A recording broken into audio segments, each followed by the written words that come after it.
Karibu kwenye Daily na Mimi, sehemu ambayo tunaguswa, tunafikiri, tunabadilika. Leo tunazungumzia mada muhimu sana.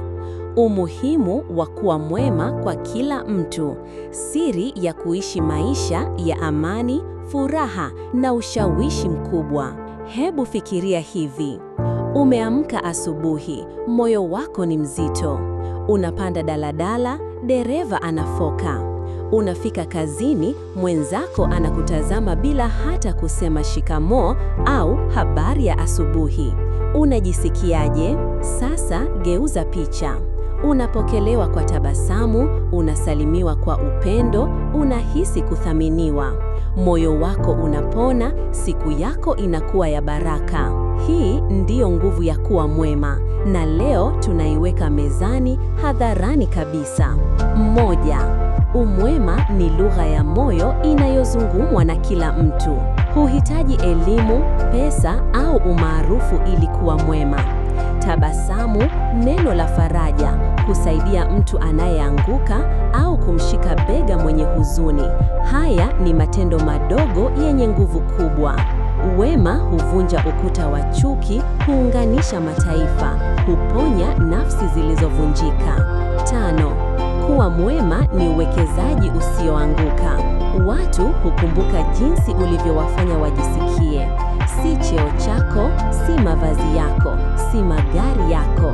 Kuwa mwema kunaacha alama isiyofutika.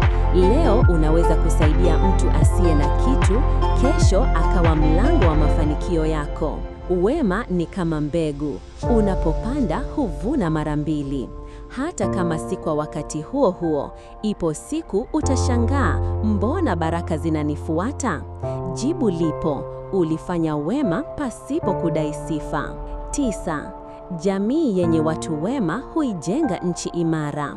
Jamii yenye tabia ya kusaidiana, kusikilizana, kuhurumiana ni jamii yenye umoja, utulivu na maendeleo. Wema huondoa uadui, huimarisha familia, hujenga biashara bora na shule zenye maadili.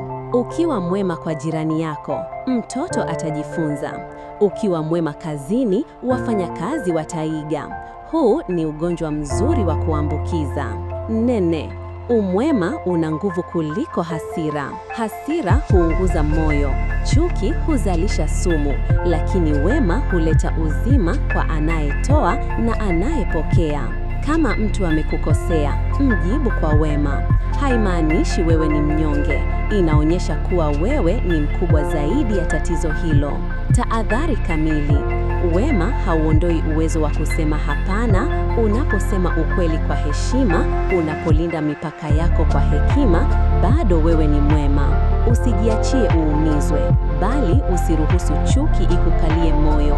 7. Hata ukiwa na majaribu, usiache kuwa mwema. Maisha si mazuri kila siku.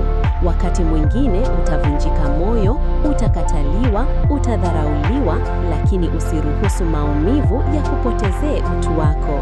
Watu watakusahau, lakini Mungu hawezi kusahau moyo mwema. Hata ukitoa tone moja tu la huruma, linaandikwa. Hitimisho. Umwema ni urithi bora zaidi. Unapokufa, watu hawatakuulizia kiwango chako cha elimu au gari ulilokuwa nalo. Watauliza, je, mtu huyo alikuwa na moyo mwema? Wacha tuishi maisha ambayo majina yetu yatakumbukwa si kwa sababu ya utajiri, bali kwa sababu ya wema tuliotoa kwa wengine. Asante kwa kutazama Daily na Mimi. Usisahau kusubscribe, kupenda video hii na kushare na wengine.